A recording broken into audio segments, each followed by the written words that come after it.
regardez! Un fidget spinner!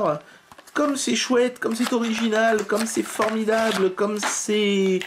Bon, alors la boîte est moche, mais on va pas se mentir, l'objet il est plutôt joli, plutôt classe. Il est tout en plastique noir, hein, à l'exception des quelques petits liserés dans les roulements à billes. Mais c'est un fidget spinner qui est polyvalent, il fait plein de choses celui-là, outre le fait bien sûr de tourner sur son axe. Assez bien en plus, je dois dire. Il y a des petites boules ici, comme on avait sur le fidget cube de l'autre jour là, et qui tournent mieux en plus que ceux du fidget cube, donc ça c'est plutôt sympa. De l'autre côté, on a des petits micro-switch, comme sur le fidget cube encore une fois.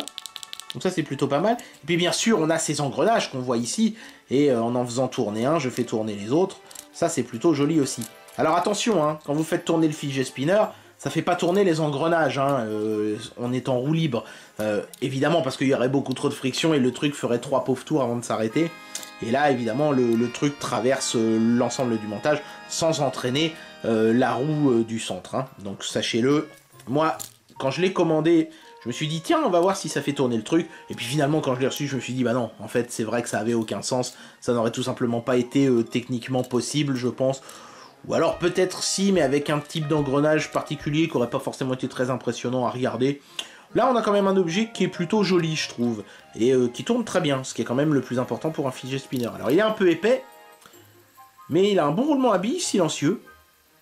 Donc, bah écoutez, hein, si vous êtes collectionneur de fidget spinner, à mon avis, celui-là, il vous le faut.